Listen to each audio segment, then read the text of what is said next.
Welcome back. This is Alden Antonucci with another fun Extreme Power Hour podcast where I got a good friend of mine, Daniel, here, and his lovely wife, Jess. Thanks for coming, guys. Thank you. Thank you. You know, sometimes we go through these interesting phases in life where, sometimes our mess that we kind of get into kind of creates our message of in life and like what we're doing. And Daniel, I know you're kind of going through a ringer right now, and I'm glad that you're coming up for air and finally realizing, you're telling me about the story about Job. And obviously Job just had all these trials and tribulations, and and I just want to have you maybe kind of give your background, your story about kind of making your mess as your message now to give people other hope. Wow, like recently or I guess in life in general. from the day. Yeah. Tell us about yourself. It's been tug of war my whole life. Yeah. Made straight A's until like 10th grade. Yeah. My mom, single mom, worked night. She's a bar manager. She went to school for business, so Right. she ran bars at night. A few of them in where I'm from. That's really the only real money where I'm from too. Small town.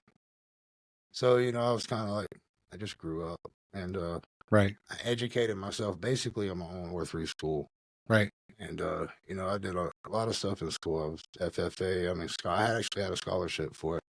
And I got a stepdad when I was like 15 years old, and my whole life changed, man. I went from making like straight A's, I don't know, about 2 years later. I don't know. It was just a weird 10 years of my life. Mm-hmm. I'd say 7.5 years. But anyways, before that, my family, my grandmother and my great-grandmother were very religious. My great-grandmother passed when I was little, but I remember a lot of stuff. My grandmother wasn't religious her whole life. Right. No one told me the devil existed. Mm-hmm. And he looks for, it took me a long time to realize why he targeted me, and it's all mental warfare, I feel like, and it's just a struggle. And then once I got older, I'll give you a roundup of the reason why the situation is. And I just feel a complete target, spiritual, and it took me a long time to learn that. Mm-hmm. Once I learned it, like really kicked in gear. Right. Like really kicked in gear. And I'm like, why? Were you aware of it the whole time, or was it kind of like heating the frog mentality where it just kept getting hotter and hotter? I knew something wasn't right because I was told growing up, the harder you work, when you were honest, you made good grades, you did all the extracurriculars, Right. you would be someone in life, and Right. no matter how hard I ever tried to do that, Right. always smarter than my class, Letterman football player, FFA scholar. I mean, I had the whole, look like my military jacket, right? Wow. So all the way to that, my dad was fully enlisted in service. Him and my mother divorced when I was, before I could remember. So Right. very young, probably Pampers or right after. Mm-hmm. And he was cool, but he was never around. Mm. It was like maybe a month, a year. Yeah. Is he still with us today? Oh yeah, he's around. He's had triple bypasses and all kind of stuff, man. Oh, And yeah, we made amends. I'll get into that a little bit if you want my whole background. I'll give it to you. I'll give you my testimony. Well, hey, man, this is your message, so I want to hear it. Well, it's really a message of just perseverance, I guess. Right. And hope. Yeah. And that's what we're all about. We're all on this journey of life, right? Like just like Jonas and the whale. And I live on it like credit. Right. You know what I mean? So Mm-hmm. I had a very good upbringing, but I was raised by a poor family that tried their hardest. They weren't smart enough to know you should go somewhere, right? Right. Better place, try different things, but they never did. So they raised me best they could. My mom was never around. My dad was around a little bit. When he was around, he taught me great things, hunting, fishing, and he that's what he did. He trained guys in the military. He was a gunny, and that's what he did. So. Mm-hmm. And was always, he was never off duty. I'll tell you that way. Like even around the house, man, he was on duty. Magazine straight, nail clippers on napkins. Oh wow! Oh yeah, let me check your feet. He was the real deal, man. And right. But he was cool too, bro. Like as a young guy, looking up to him. He was like the real deal, like the guys you see on TV. He's coming back from like Iraq and South Right. America. And so he started out, his first tour was Contra. Hmm. I don't remember exactly, Colombia, Bolivia. He was during all that CIA cocaine war stuff, and he was in and all that stuff. And he did like 10 years, and he started a private mercenary thing. Wow. So he was like 8 month enlisted, 4 month he was on contract. Then he did, to tell you the truth, he never really got into what he did, but he did special duty stuff that he was contracted through special licensing. So he did that like whenever. And part of that deal was it was whenever and how long ever. So like, he could be gone 2 years and be back 2 months, or Right. be gone a month and be back 6 months. But during those 6 months, he'd have been in the armory doing the gunny thing, right? Mm-hmm.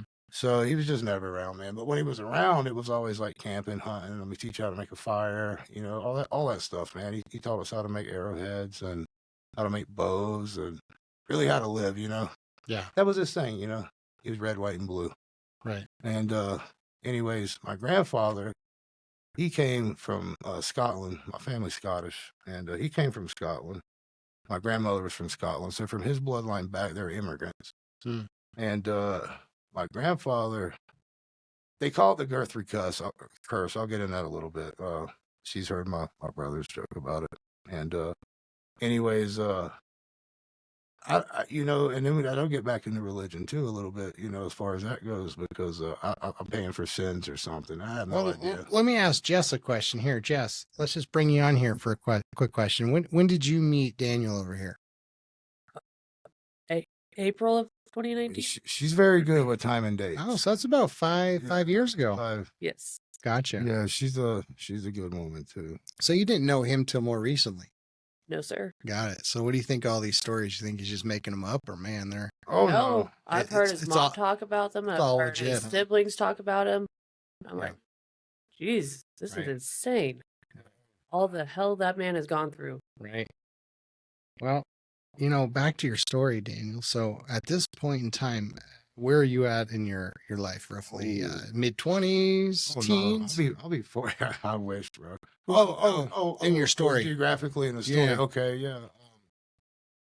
Let me back up. So my mom, I had a stepdad. Everything was kind of cherry. He came along and I'll tell you, some guys face their demons in life most of the time as an adult, or I faced mine when I was a kid, and he was very abusive.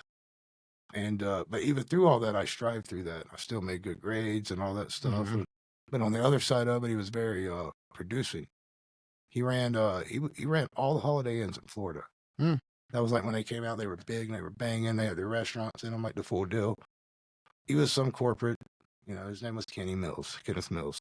I get into that, man. That's even crazy. And I'll tell you, God really has a way, you never seek your own revenge. It's for him, Right. And I can get into his demise as well. Right. Which gave me hope. And, through certain weird alleys, I found God on myself. Right. And I can get all the way into kidnapping, and I was kidnapped too. Wow. And, oh yeah. Dang. Can't make this stuff up. No, dude. I can get my mom on there one night, and I was kidnapped, man, and it's my fault, dude. And that was good. Man, everything I did was because I just never listened to God. Because I feel like I should have been a messenger. And I told you that one time. I got a gift for gab. You get me going good in a good move, and I'm good with people. That's what I do. And I think that's through all the strife with people, and I've learned to adapt really well. And anyways, my stepdad was very good, man. He bought me so much stuff and whatever I wanted because I made good grades. I cleaned my room. I was a good kid. And I was like, "Oh, mom," my mom be, "Oh, the trash is out," But yeah, I was a good guy, And I had to be the man in the house a lot too. So and anyways, there was a period where I raised my sister for almost 2 years when I was 12 and 13. Like literally, man. Like I made her dinner, cooked her laundry, made sure she got up at 7 for the bus. And it was crazy. So my mom ran these bars, and she was never around. My stepdad was. He was always angry because your wife runs bars. Who wants her wife to run bars? Right? Really? Like I used to tell her that. She's home at 4 in the morning, kind of thing. Yeah, like 6, bro. Oh, Yeah, and then she's passing out, and that's why I'm gonna get my sister up, right? So, and anyways, and my mom's been to prison as well. Mm-hmm. So, people get dark alleys, but she actually found God when my grandmother died recently. And her whole attitude on life it's sad because that was her best friend, but at the same time her outlook is very positive now as far as where she's headed. Right. She's 63, so mm-hmm. Maybe 10, 15. So anyways, so I think she's more on the positive side of that, because used to I would talk to her the way I'm fixing to talk to you, and she would blow me off or make an excuse to get off the phone. And everyone knows where that's coming from anyway.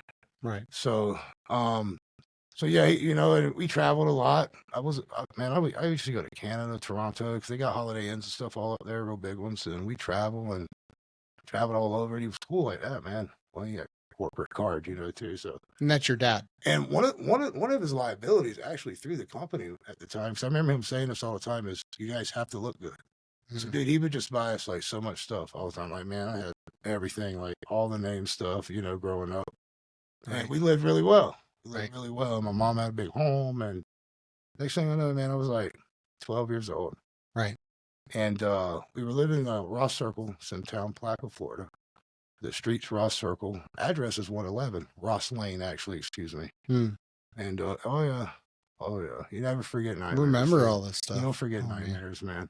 Ooh. And anyway, so I'm on like year 5 of these everyday beatings, and I had this big chow. My grandmother got it for me, and she hated dogs, and I found it very strange. So, and it's a big old chow. His name was Midas, and he liked no one but me, my sister, and my mother. Like every time, like some dude would come to live, or a stepdad, Right. They couldn't even feed him. Right. So he stayed on this chain in my backyard, which was fenced in, and I always had a problem with that as well. So he stayed on this chain, and during one of these incidences with the stepdad, and I don't want to get into like how bad he got with me. Right. It was this physical. Oh man, he'd do stuff like squeeze my groin until I pass out, and it was crazy, dude. Like I said, heard of that I had to face my demon at a young age, and that same thing has followed me to this day, Alden, and that's basically in a nutshell what's going on, and this hasn't stopped. But as I learn more and I'm realizing what I'm doing wrong, that's kind of why, like, I'm just trying to give everything back. Like, I'm selling my boats, I'm selling my Sea-Doos, I'm selling, I'm like, I just want to give it all back, man, and I don't want the burden right now, I just want the knowledge. Right. And so anyways, I mean, obviously I need a little bit to work or whatever, but I don't need nothing like I have. But anyways, yeah, I need to give it all back, and I need to reassess my life, and that's where I'm at today. But back to about age of 14. So this dog had watched this. They kept me. It was a nice bedroom, don't get me wrong, but it was off the house, like a glass sunroom. It's Florida, it's nice, right? Whatever. Right. And this dog could see through there. Midas, my dog, he could see through there. And he watched this stuff for years, man. And he was always like, at that chain, at that chain, at that chain. Right. And the day before this really bad incident, something told me to loosen. I felt like he was choking. So I loosened his chain a couple notches, his collar. And that next day, man, my stepdad came in. And to give you a little back history of, we didn't know this. None of us knew this at the time. Like, he ruined my whole family. Like, he got on crack cocaine. And he like ruined my whole family, bro. Like, my mom like lost 2 homes. We lost everything. Her credit went to like fucking 0. Oh, excuse me. I'm sorry, on there. Went to like 0, And to this day, she really has never mentally, spiritually recovered from it. And she just stayed where she was, and she never trusted anything again, so she stayed in my grandmother's place. It was like the single wide mobile home, which was my favorite place ever to go, because that was my sanctuary. It was $1,000 shithole, but it was my castle, Right. And greatest woman I ever knew, man. They don't make them like that.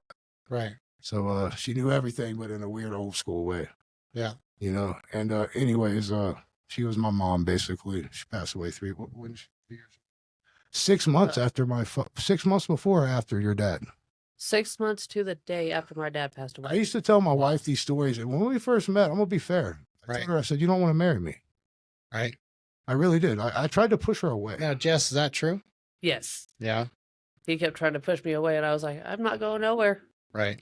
Right. And you know, that's been a problem of mine too. Mm-hmm. I'm not supposed to have a family either. Mm. I can get into that too. I mean, we're gonna need like 5 or 6 of these. Well, right now I see it as you're 14 on your story. So anyway, so playing with your dog. So he happened one day, dude. Like he's in there and he's like, you know, squeezing my groin and he's choking me, you know, he was crazy, bro. But like I said, we didn't know he was on drugs. And anyways, and he was a very rude guy too. Like he was like, right. And but when we were in public, man, he was like Don Delanucci. Right. Like just the smoothest, savviest, nicest, smiliest Ted Bundy, I don't know, kind of guy. He just just a two-faced guy, man. Like, but if you said anything like about his demeanor in public, right, dude, it was like times 10 of the everyday shit. Oh man. Like, so he had me like mentally scared, dude. And then so my dog, so he's in the middle of his session, I'll call it, and I hear this glass break. And dude, this dog is on him, like mangling this fucking dude. Excuse me. Like to a point to where I went from being so happy to watching this to like I felt bad. This dog is ripping. Oh, dude! I mean, like I think he was like 700 stitches, 600, 500. I don't know. It was in the hundreds, man. Maybe it was 200. He had hundreds of stitches, like just rips and mangs. His ear was hanging off. Oh, was this a pit bull? What kind of dog? No, he was just a chow.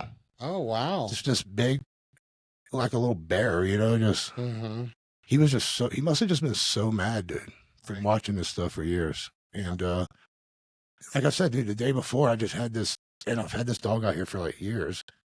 And I just, you know, obviously we adjust with size, but something just kept taunting me to adjust his collar. Right.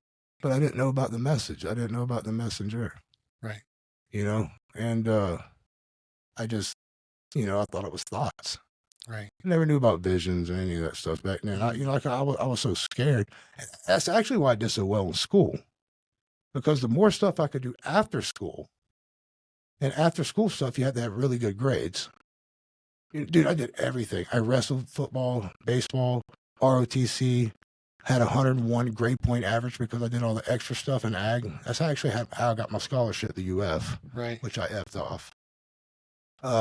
Because of drugs, depression. Right. And anyways, so there's that. And, you know, my mom and him, they finally split ways. And he takes off in the world and abandons my sister, and he's never around. You know, that's kind of how I end up, you know, kind of playing man in the house. And my mom was always gone. My grandmother worked at the time too. And so there was periods where I may have had to cook dinner and wash dishes and make sure they were getting their baths and going to bed, which that creeped me out too. Like, I don't like doing it. I think that's why I got PTSD about the kids. Like, I never liked changing the kids and stuff or bathing them or anything. So like I used to have to like wash my sisters and stuff and and all that stuff. And I did it like I was supposed to. And you know, and I strive to never be the way he was. Ever. Like, dude, I'm such a pushover of my children. Like, I'll let them run me in debt just because I don't want to say no. You know, and I don't got a lot of credit. Anyways, I got more friendship credit. Like, you know, if this was like the 1800s, man, and we were on horseback, I'd probably be well off. Right. But Billy the Kid, you know, no, not just kidding. He's one of my relatives, actually. I would say cousin. To a point to where I was at now. Really? Yeah. Really? That's fascinating, dude. Yeah. Literally on my genealogy tree, and then it's like, there's Billy the Kid. I'm like, what the? So if I go back to my grandmother and my grandfather, you know, we're Guthries. And if you follow the lineage, you can Google it right now. And I've had to do that 1,000 times in my life. No, you're not. At a bar, some guy. You're full of shit, you know. Google it, bro. Anyways, my genealogy, genetically, which is why I could get into the family curse thing, goes all the way back to Robert the Bruce. And Queen Elizabeth is a Lyons. That's her maiden blood, Lyons. So the matriarch of the Guthrie bloodline and the patriarch was a Lyon and a Bruce. And when you trace that back, the genealogy directly goes to Robert the Bruce, the first king of Scotland, and the genealogy on the matriarch side went directly to a Lyons, which I never caught on to that until actually about 5 or 6 years ago. I was watching some reel, and it was on. I'm big into my family stuff. I know my colors, my kilts, all that stuff. Tartar. Excuse me, we're Scottish. Tartar. And anyways, I know all that stuff, and through my father too. So my father had a military pedigree that went back like 500 years, man. I don't know. I may be pulling the chain. It went back a long time. Right. Long time. And all through that, just Guthrie, man. All the way through, dude. And so on one side of my family, they were like, so back to that, when you follow that history, the reason that came that way was land barons. You know anything about land barons? I'm sure you do. A land baron was a guy who had a lot of land. And the way he acquired that land was through service of the king. That's right, yeah. So my ancestors, and I could get into the Braveheart thing too, it was a Guthrie, actual descendant, that freed, what's the guy? You've heard the story from Mom. William Wallace. You know the Braveheart? So you know how Mel Gibson portrayed William Wallace? Right. So William Wallace was actually a cousin of the Guthries, but it was a Laird Guthrie that went across to England that negotiated his freedom when Wallace was taken and abducted by the English back to England by King Richard. It was actually a descendant that went across in the boat, and he begged for his freedom or whatever. I don't know what they negotiated or worked out. Right. I can guess what they did because the genealogy says that basically my family was a warring family. Right. And they obtained the land bearing through, basically I'll give you 10 guys to go do this thing, and basically they just battled, man, like you see on the old movies, all that stuff, Scottish, English stuff, and the Scottish, Irish stuff, all that stuff. So that's what they did. And they obtained a lot of land. Matter of fact, one of the richest self-made trillionaires on the planet lives in Guthrie Castle. Really? Yeah. In Guthrie Castle in Scotland? Oh, there's 12. Wow. And 7 ruins, 5 people live in, actually. And Dan Pena actually lives in one. I think he bought it for like $700 million or something. It was crazy, man. It was almost like $1 trillion. Up right here. Yeah, look up Dan Pena, Guthrie Castle. So like one of the, oh man, he's so admirable, but he's such a disgusting man. Really? Yeah, yeah, dude. Don't get me. He didn't make his first million till he was almost 60. He's only 75 and he's worth like $1 trillion, dude. Really? I don't know. Yeah, he does real estate stuff. And I used to watch a lot of his stuff until my spirit drove. He's angry. And dude, I've been through a lot of stuff and I really try to be a nice guy. Even when I could have pulled up here just wanting to hang myself. And I come in here and I'm smiling at you like, hey, Alden, how you doing, buddy? Right. Because that's just the way you should be, I think, man. It's like, my problem shouldn't be yours. Is that so my energy? Guthrie Castle? Is that the one right there? There's one. Yeah, in Angus. And then there's actually a Guthrie, Scotland. Yeah, Clan Guthrie. Yeah, so there it is, Dan Pena, Guthrie Castle. Yeah, no, he's a rich old scumbag, that guy. Oh, that guy, the old guy that's just really angry all the time and yelling. Yeah. So you're related to that guy? Okay, directly, no. Through marriage, yes. That guy? Yes. But he actually bought that castle, I don't remember when, and he paid like so much. I mean, I could have been, my number's always off, man. I just conglomerate a lot, but it was hundreds of millions of dollars, I'm sure. Oh, I'm sure it was. And I read up on it. I think it was in the high hundreds, I'm sure it was when I read on it. Very cool. Yeah, so, and do you a favor while you're on there. Go to the Guthries being direct descendants of Robert the Bruce.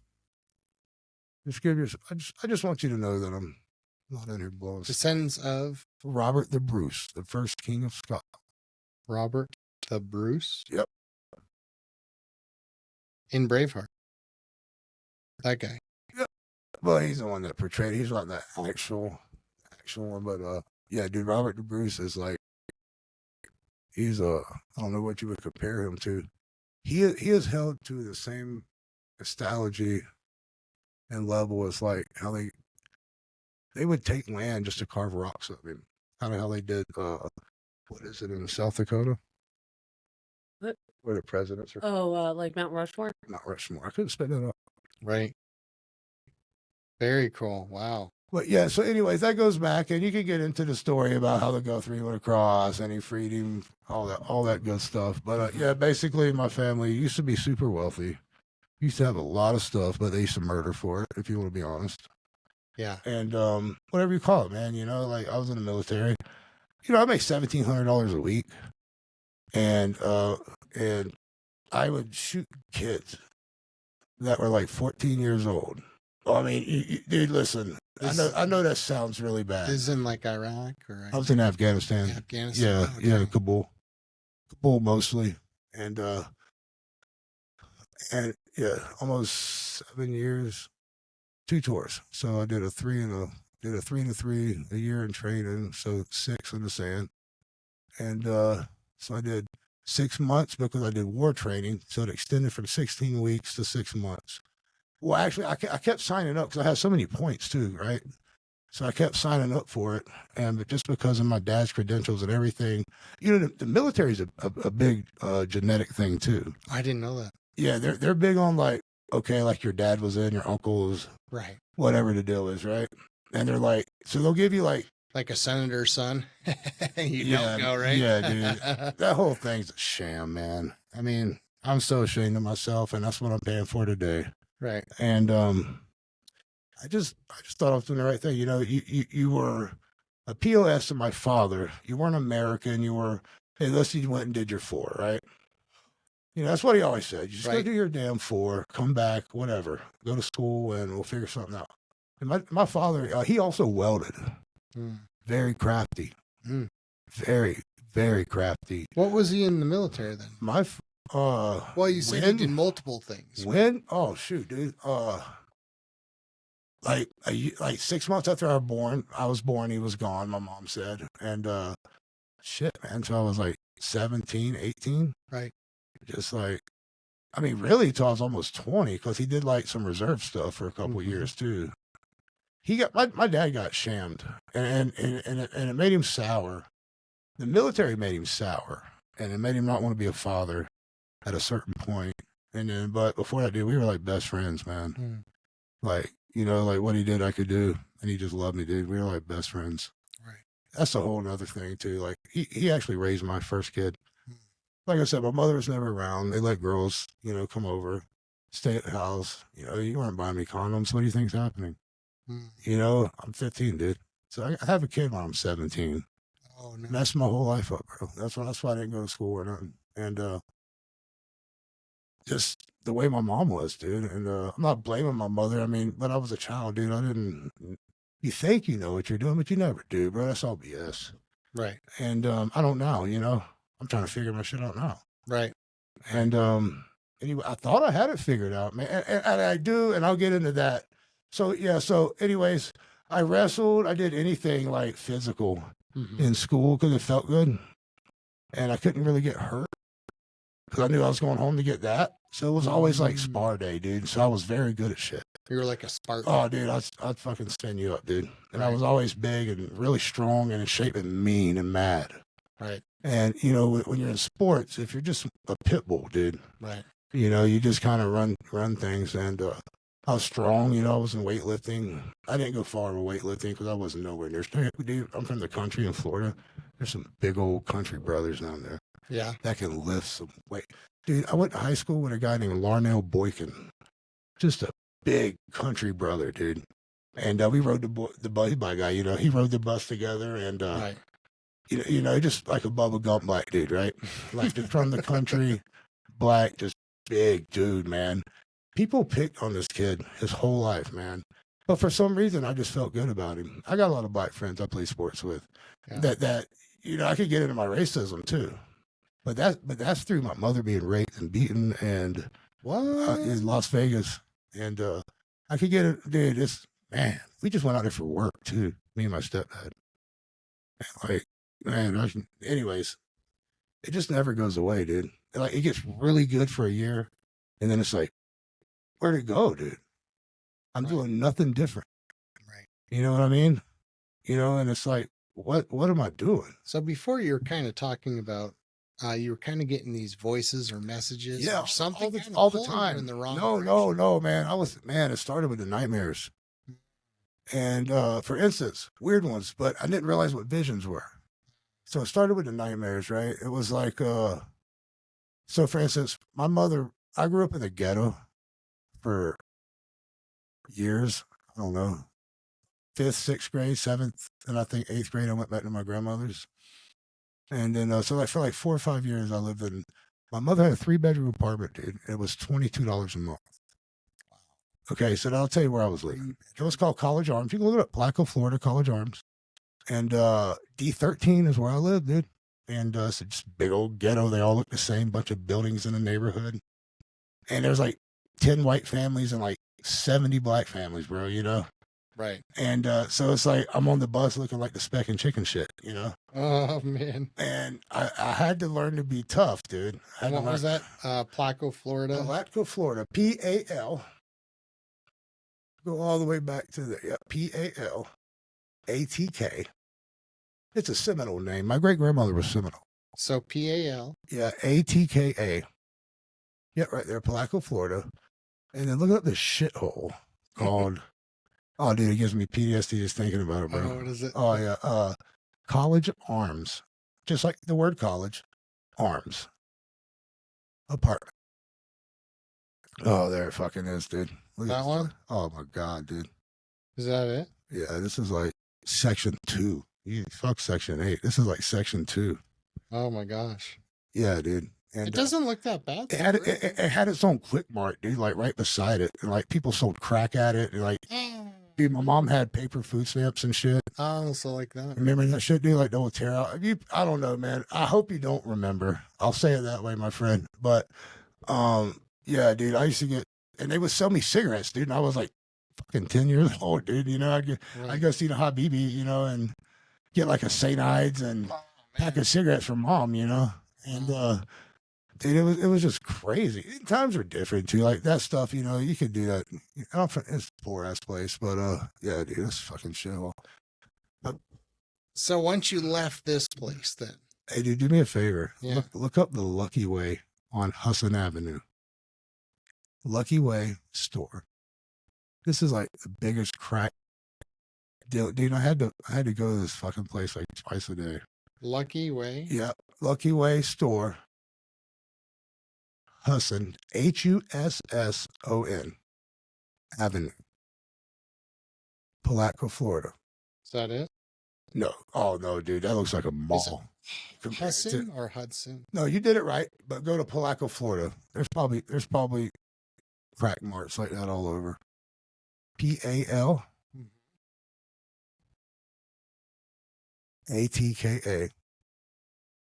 This is that store I was telling you about, dude. I've gotten jumped at this store like 30 times. It shows a freaking house. Oh, it is showing the apartment so that it's right beside, and there's the trap Dollar General that my mom said they built over. Yeah, so it's showing relevant stuff that's right beside it, but no, that's in East Palatka. That's in East Palatka. So, anyways, they might not even have nothing on Google, bro. This place is a trap. I'm not even kidding you, dude. But yeah, it's called the Lucky. I think it's what it's called, the Lucky Way. I could be wrong about that, man. Like, right. I had some stuff happen where like part of my life, my friends would talk about stuff. I'd be like, what are you talking about? But my life was so traumatic. I think there was like periods during traumatic incident. Like maybe I had a great weekend, like with my buddy doing something, right? But the Tuesday and Wednesday, I got like 3 hours of beating. So like by third, like, like a year later, like I don't even remember that, that freaking week, right? So anyways, so let's go back. So in high school, I did really good. Dude, I was like smashing, dude. I had Letterman jacket and wrestling and football. And I tell you, I was better. If you're curious, I played defensive tackle, but I started out as a left guard. Right. And I sucked. I sucked at offense. So, and I was mad, and the coach knew I was mad. You know, these guys got ear for talent. Right. So, and he knew I was mad. So he said, "They don't put you on defense," because I could run like a 5'2", 40 at a 40-yard, and I was like 220 pounds dude, in high school. Right. You know, and so I was fast and big and strong, and he was like, "I've been making a mistake, you know, the whole time. I misread this." So he put me on, dude, and after that, I was just like, you know, this ain't big, you know, compared to NFL, but in high school, if you're getting like 8 tackles a season, you're like smoking, dude, and you're getting 2 drops, you know, or like 5 assists with it. You know, I just had stats, you know. So my 10th grade year, man, which is crazy, I went straight to varsity. So I played 2 or 3 games freshman, and I was just like breaking people, dude. And like, they were like, dude, so they had to put me on JV. It was like a school thing. So they put me on JV. I played JV a year, 11th grade. And they said, dude, you're going straight to varsity. So I was like, wow, that's good. You know, it's crazy, whatever. My buddies, woo-hoo. And, and even in high school, all we did was like party on the weekends. So I get back to my mother. Lord bless her soul, and I don't mean any disrespect. But my mother wasn't the greatest influence. She was a great friend, wonderful friend. Mom, I need $100. Not even what it's for. You know, boom. You know, $100 back in like 1995 is a lot of money, you know? Right. Especially when you're like 15, 16 years old. Right. What do you think I'm doing with it? I'm buying marijuana and alcohol and booze, you know? But it was never a thing until she found out it was a thing. And then she made it more convenient, my friend. Oh, man. Dude, I could go right to the package. And she had this dude. I could get into Stanley. You know, I actually met a guy that went to school with what's his name? The guy from Amityville that killed the Defoe. You know Amityville Horror? Wow, man, you are a good guy. It's a horror film, and I know you are. Yeah, dude, and she's heard my mother speak of this. And Stanley, what'd she say, died a couple years ago? About 6 or 7. Yeah, he actually saved my life one time, dude. And so I hold him to something like this, huh? Yeah, so Robert Defoe, okay, so the story goes, Stanley was from Long Island. He ran the package at a bar my mom ran. So he was the package guy. You pulled through the window, he sold you alcohol through the window, right? So is this like a true story? Yeah, absolutely. Absolutely. Well, anyways, he told me, he would always tell me you're going to get Defoed. I was a little asshole. You know, my mom ran the place. I was a little cocksucker. Yeah. I'd go in, she'd just like give me whatever, and people were pissed. Like, I'd probably get like the same amount of quarters to play games as they made, you know, on their shift, you know. And I was just a little narcissistic prick, you know. And I did no wrong. You couldn't tell me different. And my mom runs the place, and so like, and she brought me there anyway. So it was like, who brings their kid in the environment anyway? So, anyways, man. Yeah. So, and then my grandmother, 4-time cancer beater, naturally too. She breast cancer twice, both removed. My aunt works for NASCAR. She does really well. Stingy, nasty bitch, but loves her mother. Like, doesn't even send cards, bro. I mean, stingy. Like, you make like $2 million a year. She's the guy who gets all stickers on your car. I don't know what they call that. I don't know. But yeah, she went from stripper to NASCAR or something, and she makes a lot of money, dude. And she's a pretty woman. And anyways, poor family. She ended up in Asheville. She lives in Asheville, North Carolina, which I don't know if you know anything about NASCAR. It's like NASCAR. Like, if there's like 50 drivers in NASCAR, 20 of them probably live in that town. So it's like NASCAR heaven. So anyways, she was banging a pit crew guy or some shit at a strip club, and I'm just being real with you. And that led, you know, she poured her way through, you know, the collars, and I'm just being honest. That's how I see it anyway. You know, I'm kind of a straight to the point guy. You know, I could say it in a nicer way. Okay, so basically, to generalize it, there weren't necessarily good influences looking back. Everybody right partied, man. Everybody drank. You know, my grandmother ran bars. A place called the High Level. She owned it. My great grandmother actually owned it. Right. But it's called the high level. It's still there actually. And anyways, it looks way better. But I bet it was nice when I was a kid too, I imagine. But anyways, my uncle was like this. He worked at St. John's Beverage, and we all live right in the same area, like literally on the same road. Whole family. It used to be my whole family on this whole neighborhood, and then it's been sold off and shit over the years. And it's like 20 miles out of town in Rice Creek, Blackwell, Florida. And anyways, middle of nowhere, dude. You go outside, you're just mosquito raped, and like it's like in the swamp woods. But I loved it as a kid. Right. I loved it, dude. And I had so much fun. My kids are down there right now. Right. Which is kind of another reason I'm going through some things. But so they're digging it. Actually, they're at a funeral. I just lied to y'all. And they're up at a funeral in North Dakota. Their grandmother died a week ago, so they just flew up for a funeral. Going back, but they've been down there for 2 months. No, yeah, because they were at the house for a while. So anyways, man, I went. And this year's been so weird, dude. And but I figured out what it was. Wasn't who it was. It was me, really. It's ultimately always yourself if you don't understand what's happening. So going back to the dreams, you start having nightmares. Oh man, you start. God, you're on this. Thank you so much. Yeah, Thank you so much. Just do a podcast sometime. Yeah, I'm all over the place, man. Now you're realizing you got my cogs going, dude. I'm like visions. I'm like waking all these things up I put away a long time ago. Well, here, let's bury the songs. No, if I got to get some stuff off my chest, bro, and maybe it makes somebody feel better about their life, give somebody hope or something. Like it's whatever, dude. God knows me already, so I don't care who else does, right? Right.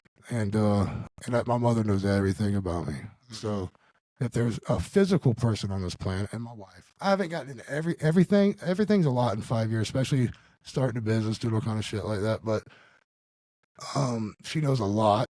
And anyways, so I started having these nightmares, and they were weird, man. When we lived in those apartments, you looked up, and it was like voices. But in the nightmares, they were so lucid. I could even get into the dude, I swear to you, man, this sounds so crazy, but to this day, I'm 42 in August 30th, I'll be 42. When I was living in this place, I don't honestly remember if I was like 9, 10, or I think we lived there for like 4 or 5 years. And I know I was in 5th, 6th, 7th, 8th grade. And then we went with my grandmother. So 10, 11, 12, 13 years old.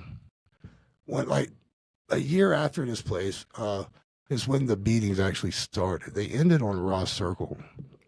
And then they went to my grandmother. Did the beatings lead to you now having lucid dreams? No, man. My family they're so MK Ultra, right? That when I tell them when I was there, oh, that's because you're watching like scary movies or Freddy Krueger, which I get that. Probably it didn't help. It didn't help. I get that. No, man, this was different, dude. And I'm telling you, dude, I was a kid, and I could tell you just like the day it happened. I mean, I get goosebumps sometimes. All right, walk me through that. So you're laying in bed. Are you sleeping yet? Oh, yeah. Okay, you're sleeping. Oh, yeah, dude, my mom don't play. That's one of my kids' complaints. They're like, Grandma don't play, dude. You're in bed at 9. Okay, so you're sleeping now. You're having a nightmare. Tell me about that nightmare. So I wake up, but, dude, I'm awake. I swear to you, man, like the carpet on my feet. I had to catch my balance. The whole thing, dude, was real, right? But something was like, I was looking for my family. And this is how I knew he was a demon. This is how I didn't know at the time, but looking back, I should have knew, but I didn't know. I was a child, man. So did you wake up at this point? Man, I'll tell you, dude, to this day, bro, I honestly don't know the damn difference. Now, to a certain point in the dream, I was like, okay, this had to be. But man, I'll tell you, I remember getting up, moving the blankets off, carpet hitting my feet, kind of stumbling, catching the door. I'm like, Mom. I mean, I remember hearing an echo off the hallway, and I go in my mom's room. I don't even know what I'm doing. I'm just looking. And no one's in there. And I go in the living room. No one's in there. I look at my sister's room. She's like maybe 3 at the time or something. I'm 8 years older than my sister. I think 8. How old's Haley? So you're on the 11 at this point. Yeah, I'm pretty young, dude. And so something led me to the bathroom. Like, pushed me into the bathroom. And when I looked into the tub, at the same time as I'm looking over and I'm seeing like this horror scene, crime scene of myself in the tub, this door slams behind me and this voice goes, I'm yours and you're mine. Oh my gosh, that just gave me like, dude, I'm telling you right now, I swear to you, bro. I know, dude, I have no reason to even talk about this. And yeah, look, my hair's standing up too. And anyways, man, that was the first one. I didn't know what to make of it. Nightmare. Okay, you left me in suspense here. So door slams, and you're staring at this, going, "What?" Yeah, and it's myself in like pieces, dude, in this tub, and it's it's like a horror movie, and I hear the voice, and like, dude, it even like reverberated off my neck. It made like my hair stand up in the dream, dude. Right. And boom, I wake up. I was never out of the bed. Oh my gosh! And it mentally had me so twisted, dude, that I freaked out and ran to my mother, and they're all in the bed, typical stuff. And I'm freaking out. So then my stepdad freaks out, dude, on me, and the look he gave me. Because you told him. And yeah, and the way his tone was when he's like, "Get in bed," was exactly the tone of that voice that closed that door in the bathroom. Oh, that's giving me chills. I swear to you, bro. And so I don't know what to make of it. I'm a kid. I'm intimidated, Of course, your littlest stepdad. They already don't like you, really. If they're a POS anyway. Right. I've always taken care of my stepchildren. Right. And anyways, matter of fact, her dad didn't teach her how to bike or nothing, man. I'm like, what? I'm like, dude, I'm going to get a bike right now, dude. She'll be riding a bike in 3 days. Sure enough, bro. She's out training wheels in like a week. Yeah. Yeah, she was cruising. That's awesome. And anyways, man, that's the good years, dude. Not a care in the world. Anybody that take that away from a child, dude, there's a special pit for you, dude. Right. And anyways. So you're 11 years old. I'm even getting emotional. Your stepdad is now basically giving you that same So that was the first vision. That was the first sign. Right. But I didn't know it. I couldn't read it, right? Do you, now knowing, if I can't bring you now forward. Oh, dude, something grabbed my hand one night. Oh, my gosh. I swear to you, bro, to this day. Have I ever...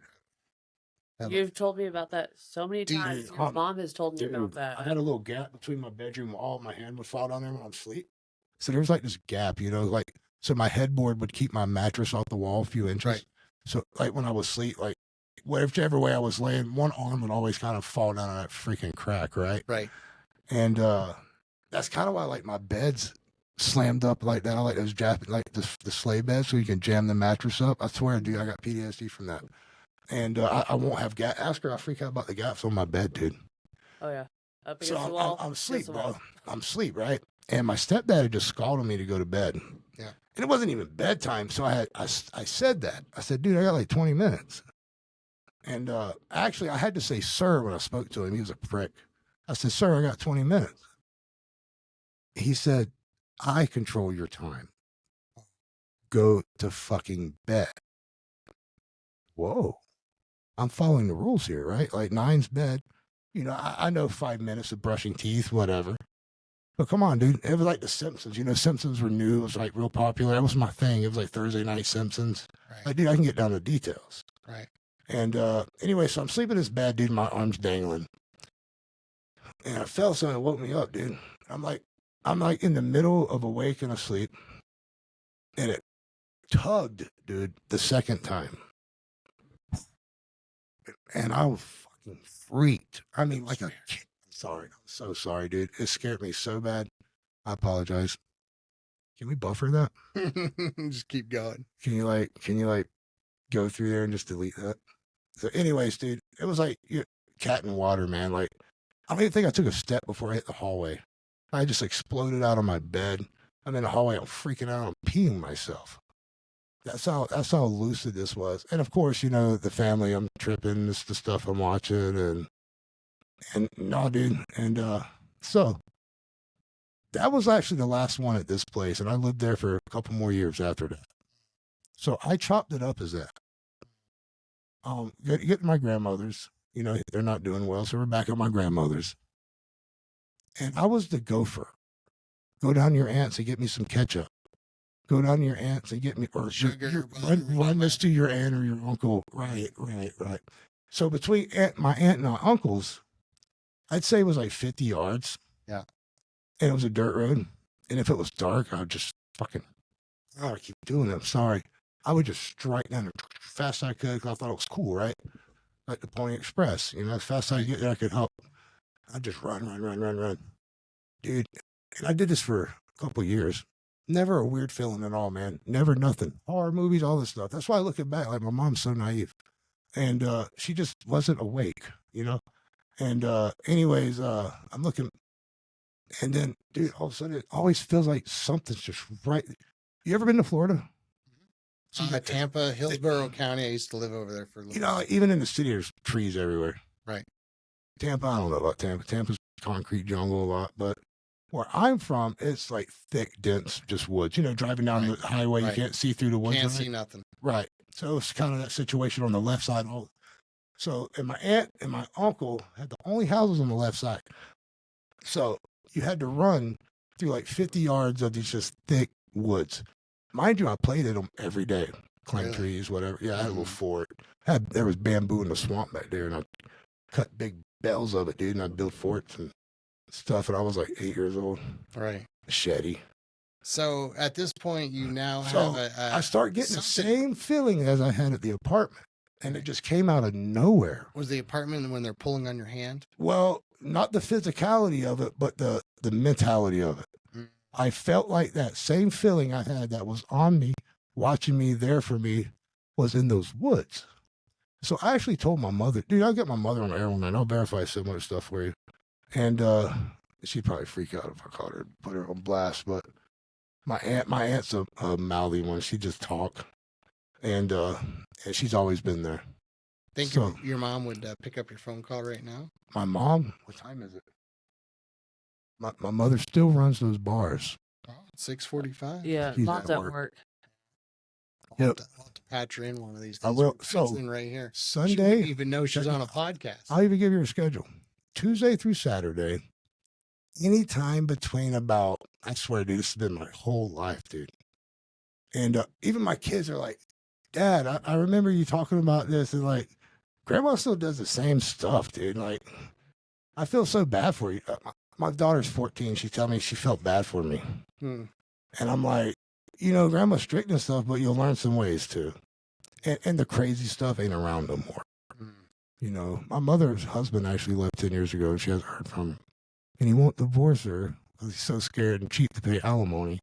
So she just sits in this motion of life. That's your mom? Looking out the door.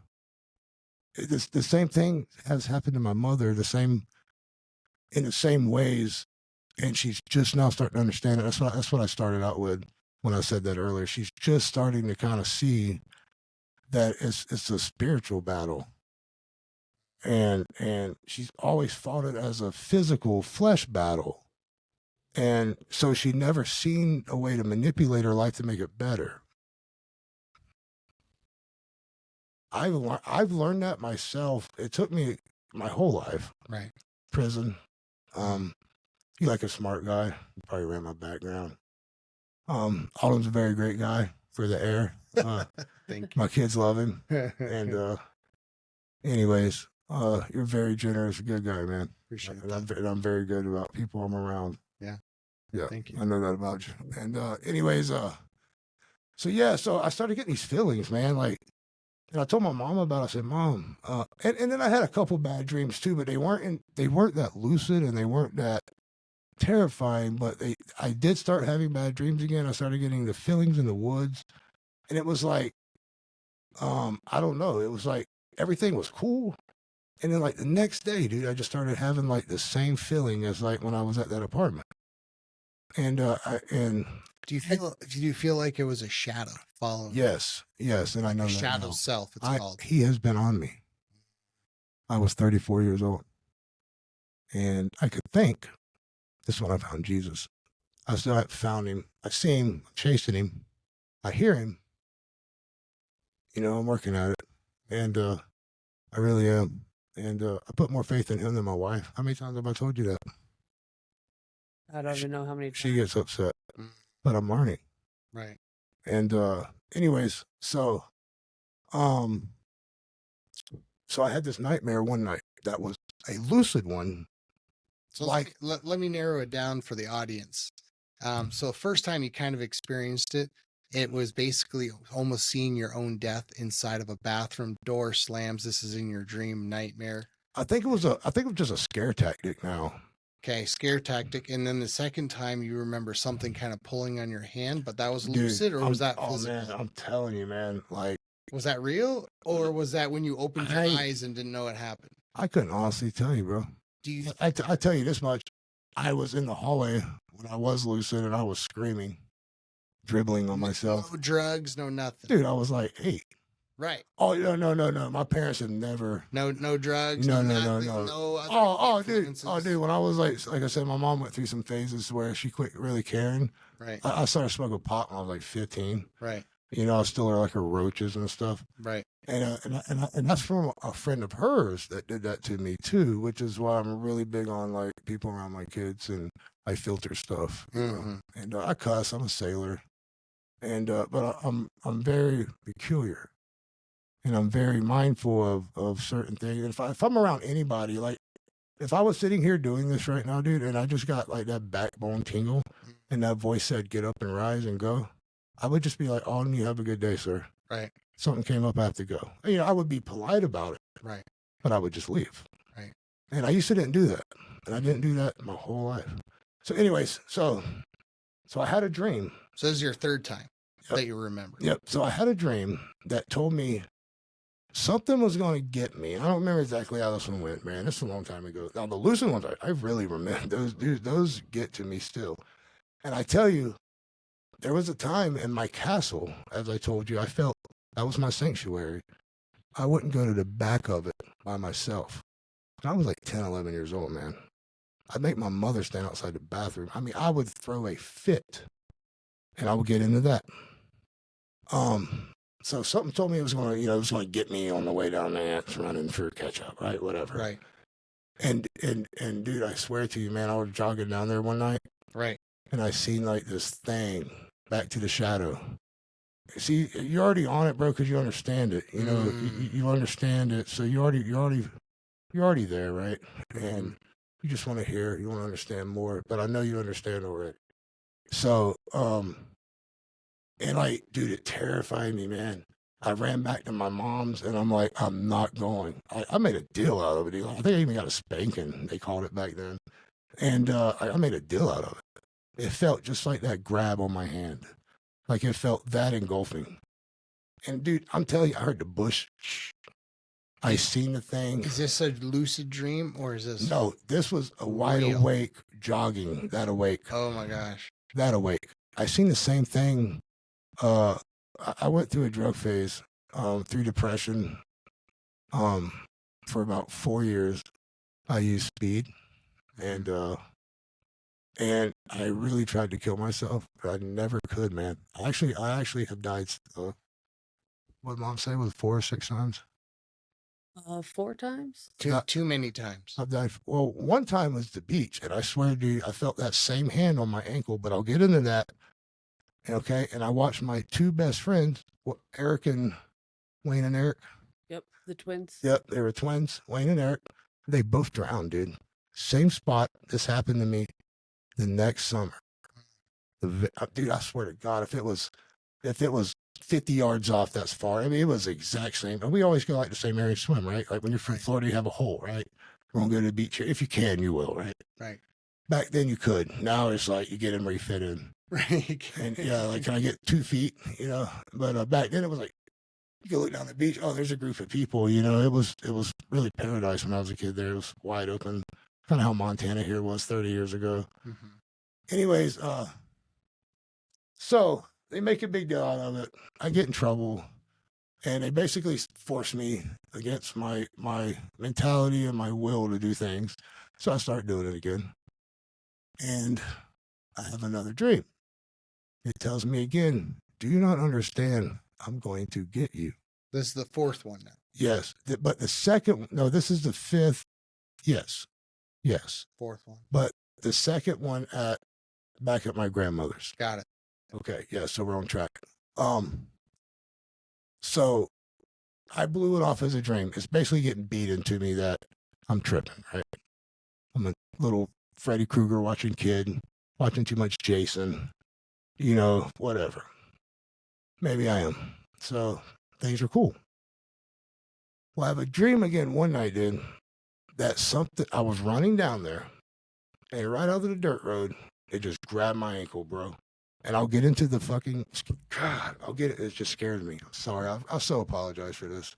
But I'll get into the, I've had a very stressful, very stressful, not profitable past 3 months. I'm under a lot of stress. I apologize for anything like that.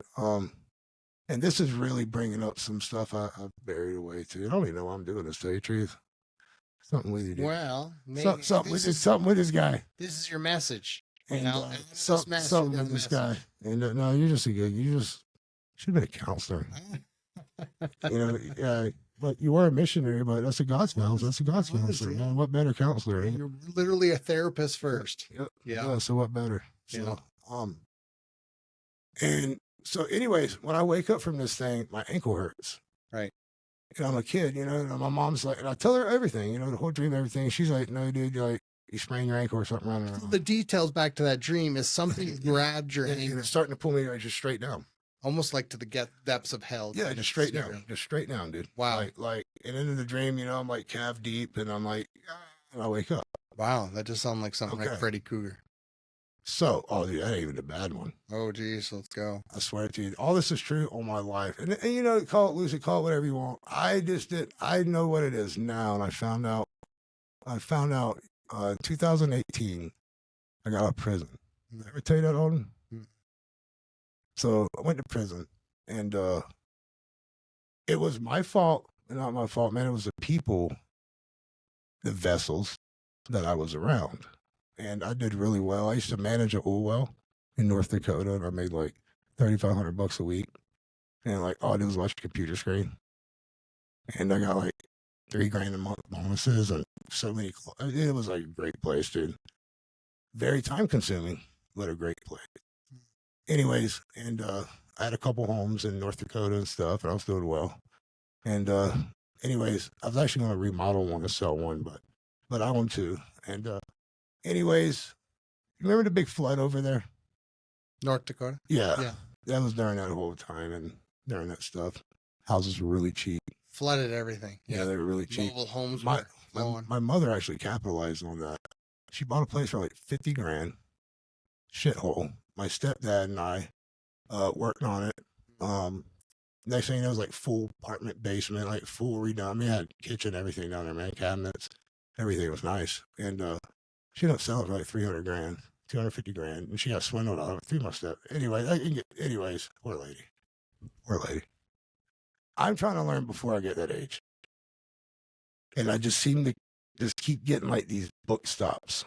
It's like I get book dumb. It's like I learn, and it's like, boom, a brick wall. Anyways, in a way, I never forget what happened and why it happened and what I learned it from. See, those things I never do, which is, I think, why I'm a little sharper than most people. I became sharp when I found Jesus. I found Jesus because I met a guy who just convinced me he was real, man. And even through the messages my whole life and everything, even through, and I had to go to church with my stepmother too. That was it. Anytime I was at my father's, Sunday, church. Which was no big deal. I loved the kids running around, It was boring as hell. Just imagine a little small, cheap Southern Baptist little church, It was, but when it was recess and you got to go in, and what was the little daycare thing, they do? But I loved all that, right? And, you learn the stories. But they were fake people. And anyways, dude, I can just see them now. It's weird. It's like the veil's off. Just avatars. The veil's off, man. They're just vessels. It's a lot to grip. And it's like, and then you get into simulation stuff too, and you're like, wow, it just goes so deep when you start there. Ooh, but don't go down that train. It all travels back to like, it's all spiritual. It's all spiritual. Which would be nothing more than a update, right? Like the whole, whatever you call it, like you download. Yeah. You get the bad one, you get the good one. But anyway, so I'm in school, I'm doing all that. I'm at my grandmother's. The dreams start again. I get in trouble one night, and they make me sleep in the back room. Mm-hmm. This is why I told you I had the bathroom problem back there. And I was being bad or whatever. My mom spanks me, makes me go to the back room. No big deal usually. This is the back room you don't want to go into because you know there's something bad in there. Dude, to this day. And if it wasn't for my grandmother dying back there, I wouldn't have sat back there as much as I did either. But my grandmother was like my best friend, dude. She was like I said, she was like my savior, dude. Right. And anyways, and just so you know, my grandmother survived cancer 4 or 5 times. 4 times? Yeah, you were saying. Man, dude. Right. What a woman, bro. Right. But she made a mistake. She gave me a lot of money when I was 16. And that's where it started. Where it went from bad to worse? Oh, yeah, dude. So my girlfriend at the time, her dad was a mechanic. He had like a bunch of cars. He sold cars. They're not doing too well now. God seeks his revenge. Yeah, dude, they begged me for money. And these guys were well off. Like I bought a house from him, had a double wide. It's only like 5 acres on the river, Florida, St. John's River. San Mateo, Florida, the town. And they lived next door, you know, it was their old place. They built a new place. And I stayed there. We were buying it. And trying to be a family guy, you know, I thought I was doing everything. Anyways, so it started there. So I'm in the back room and I'm asleep, right? And dude, it was just like the dream, the bathroom dream. It was this lucid again. That's when it really changed me, dude. And like I would not go outside after dark for a while. And I had to ride the bus. And if I didn't have like the biggest, brightest flashlight you could find in Walmart, you could not get me to walk down that damn road, dude, to the end to get the bus. And mind you, I'm the first pickup and we're 17 miles out of town. So it's like 6:10 in the morning pickup. Okay. Crazy, dude. Now I got home at like early as hell, but the pickup was terrible. They never told me you could just wait and grab it on the other side of the road. See, my mom was selfish. She didn't want to run me on the other side of the road because it was her bedtime. You know, she's just getting in. And anyways, so I'm always tired of school, and I didn't really learn too well at first. And so anyways, I'm laying in the bed, and there's just like this sliding window. You ever been in a trailer house? They got the big sliding windows on the end. Same deal. My mother still lives there right now. Revenge. Ended up right back to the place she just wanted to escape. And yeah, man, she's there was a female version of Job. But Job also knew God, which was a difficult battle. Like, if you really know him and you really believe him, it actually becomes harder for me to understand some things. It's more personal now. And it's like, now the question is why? So like, if you've been there and you got a purpose, it's like, have I not just seen that the lane? Is it not construction? Was it not the military? Was it not, ironwork? Was it not being a millwright for 6 years? I used to build ethanol plants in North Dakota, and very good at that too. I used to be. Anyways, man, I used to be a very strong, healthy guy, man, and been through a lot.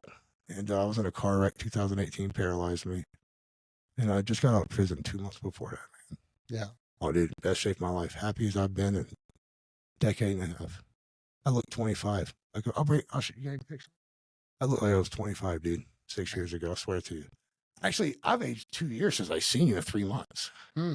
Like, I've been through the ringer, bro, the furnace.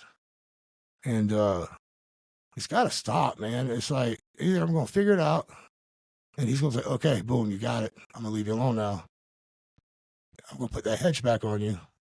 Or it's like, dude, I'm going to burn you for so long until you do understand it. I'm going to give you everything you asked for, and I'm going to rip it from you because you're an idiot, Daniel. You're just not seeing. You're listening, but you're not hearing. You're looking, but you're not seeing, right? So eyes to see and ears to hear. I mean, look, man, my hair's standing up, but that's how you believe in that. I was raised like, if you get that feeling of goose in your, look at all that, dude. That's crazy. That's your right and left brain of your brains that are colliding. That's what they say that is? Yeah. So like I said, I'm from a weird Southern Baptist. I was told that's your Holy Spirit awarding you for actually making a spiritual achievement. Totally. It's like a recognition. Yeah, it's out of your crown chakra, so I could see So that. so kind of, you think it kind of all ties in, right? Yeah, it all ties in. Oh yeah, man. This was actually after my no, it wasn't. That was right after your accident. Yeah, right after my accident. Yeah, man, look how young I look. It was a few years ago. Oh yeah, you look like a military brat right there. Oh yeah, that's just. Well, all I did was eat good, man. I didn't drink sodas or I didn't chew snuff, and which I quit that. I'm on these damn artificial pouch things now. I'm trying to quit those too. Right. But man, he's going so many angles. I gotta go back to where you keep leaving me on these cliffhangers. Sorry, I apologize. So we're on somewhere around Vision 5. Yes, Dream 5. I can tell you down to the comforter I was laying under to this day. It was made out of, so you know when like people are big, and your pants you have to buy, they're like long, so they would cut off like a chunk and then you hem them. Oh. So the blanket on the bed was made out of cut off jeans. Huh. And I used to get up in that blanket, bro, and I loved it. And I never had any kind of weird feeling, dude. And cause I was always told my great grandmother was there. Huh. I seen her one night sleep on the couch. Yeah, it's serious, man. How old were you at that point? She says, son. Oh, shit, driving, 16, 17. And went to sleep. Uncle, people would come and go, and my couch was my bedroom. So always getting a home and achieving a home is freedom, first of all. Right. You own your own property and your land, and you can kind of live the way you want to live. You know, if you want goats, chickens, whole nine, you know, it's freedom to me. And it's also a God-given right, which I've never seen it in the government, you know. But now I despise them for the trickery. And I despise them for a lot of ways. I'd almost rather go to prison and pay taxes. I would, man. You know, you got Bill Gates and shit running around, money falling out of his mouth, you know, and pays nothing. Matter of fact, he's a mass murderer. That's why he's got all his wealth. That's a different podcast. That's a different podcast. And I'm sorry. That wasn't Alden's idea or interview for you guys that are listening. Yeah. That's just off topic. But so dude, I'm laying under this denim made homemade. My great grandmother made blankets. That was her thing. Right. So my grandmother's house was all these like quilted blankets and stuff like that, and it was a jean one. And this back window slides open, bro. And it's like windy, and this black preacher crawls in upside down over to the corner. It's just like you see, like I had never even seen a movie like this, bro. I haven't. And like what you see in a movie, and it kind of crawls up the ceiling. And it's in the freaking corner, dude. And it's dude, listen to me, bro. I grabbed this blanket, and I'm shivering under this freaking thing, man. I caught myself that time. I'm proud of myself. And I'm shivering under this thing. And I hear it go, what did I tell you in the apartment? You're never getting away. Dude, I'm telling you right now, dude, my grandmother's bed. She slept in the living room, so I was in trouble back there. And I peed all in it. Oh. All in it. Check this out. My mom and them beat me for disrespecting my grandmother for being in her bed. I get it. I understand. I get it. I'm old enough to know better. But have you never listened to me? Right. Do you not hear anything? I'm a good kid. I make good grades. I'm telling you something, then you're not hearing me. And to this day, dude, I have to have that same conversation. Every time you ask your mom to listen to you, she hangs up. Dude, it's crazy. Do you feel like she's no, she's scared of hell. And she never made the right choices, and she's in denial, and she's scared. I don't know, man. She self-reflects when she... I had a preacher tell me one time we're all going to hell, but some of us are getting a 5-star pit. Some of us are going to be a little better off. But the day they nailed my Savior on the cross is not what the church tells you. You say you're going to pay. How bad? It depends on how you live here. But you're all paying. I'm paying. This man was a career pastor. He said, we're all paying, Daniel. Anyways, freaked me, dude. That guy freaked me out, man. But he had this look in his face, dude. It was like fire, man. He told me I'd be okay. Yeah. He's like, you're gonna be okay, man. And anyways, that's a whole different story, bro. So it freaks me out, man. And I didn't realize what was going on in my life. I didn't realize that at day one, God had a purpose for me. You know, they say like 1 in a million people have a special purpose. I don't know, I watch a lot of reels. But some of it, like I shake off, some of it's like, that makes more sense than anything I've ever heard. Why my actions return my reaction. And the only thing that ever made sense was it is a spiritual battle, man. So anyways, I would never go back to the back of this place. And I'm not exaggerating with you. I'd go out the front door and pee. If I had to poop, I'd run next door to my cousins. It was that bad, dude. And it was that bad for so long. My grandmother approached me one day and she said, son, what happened back there that night? And I said, just like I told you. She said, that why you peed my bed? She said, that devil was trying to get you. I said, man, mom, I call her mom or nanny. She raised all of us. She's a nanny. And I said, nanny, I told you exactly what happened. Why I peed in your bed. I said, I told you about the dreams running down to Aunt Lunette. Her name was Lunette. Running down there. I said, I told you everything. I've never lied to you. She said, I never said you have, ever. And after that, dude, me and my grandmother were different. Like, well, not never different, like love-wise, but understanding. Do you think she's seen it too? Oh, yeah, dude. She told me she's seen her mom twice before the night I seen my grandma. So maybe you were seeing her shadow, huh? And it was overshadowing your shadow. No, man, the one I felt one night, I wanted to get up and hug. This thing gives me drips on my back. This thing, like, stood me in my steps, man. Like, it petrified me in a way to where it changed my childhood. Right. So, but I didn't realize that same thing in that dream was that same thing in that stepdad. And then, so yeah, there's that. And then, so from that incident led to the dog incident. So, you know, mom and he gets back together. I'll get in a story with him, man. Dude, he ended up dying of AIDS. Who did? The guy who used to beat me all the time, the stepdad. He ended up dying of AIDS. We found out everything. He wrote my sister. We were at Busch Gardens, you know, Busch Gardens in Tampa. My sister's birthday. You know, talking about irony? And I paid for it. I've been doing ironwork and stuff. She was like 16. No. I was on leave. I had some money and I paid for it. And me and my ex-wife and my kid. No, my kids didn't go. Me and my ex-wife, and I think it took her brother. I was like my sisters and my mom. Dude, I paid like $10,000, dude, for like 2 weeks. Yeah, but I loved it, right? I hadn't seen him for like 2 years. And anyways, that was a lot of money for a poor family. Anyways, man, so we all had a blast. We're having a blast, and my mom gets this phone call. And I'm a man now. She's like, dude, you don't freaking believe what just happened. I was like, what, dude? She's like looking all weird. She's like, Uncle Stuart called, which is the stepdad's brother.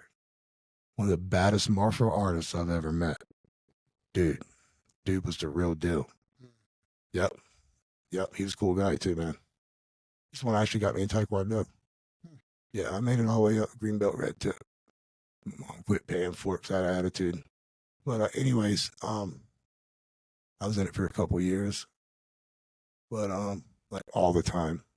You had to go twice a week. I went like 3-4 times. So this guy was a martial artist. Oh yeah, dude. Like fifth dawn, dude. Right. Like dude, he could like jump up and almost kick a light bulb off a trailer house ceiling, dude.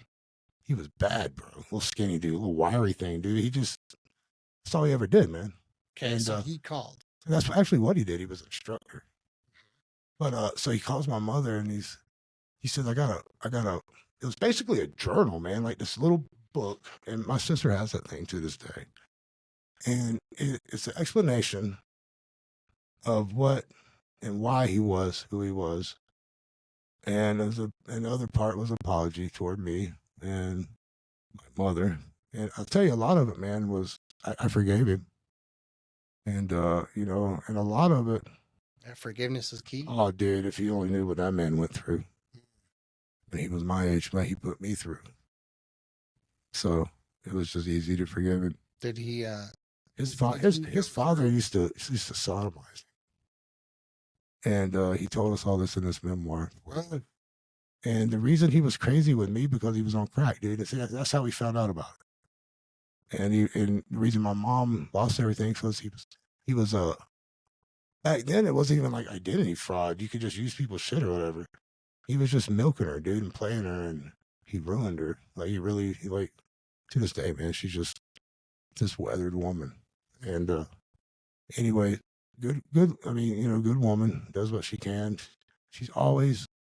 There was a certain time it was fishy relationship. When God saved my life, dude, I was in prison. She helped me for 9 years. Never complained.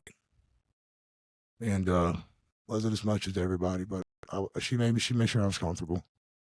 You know, I had TVs, all that shit, clothes, regular clothes, tennis shoes. You know, I was a resident.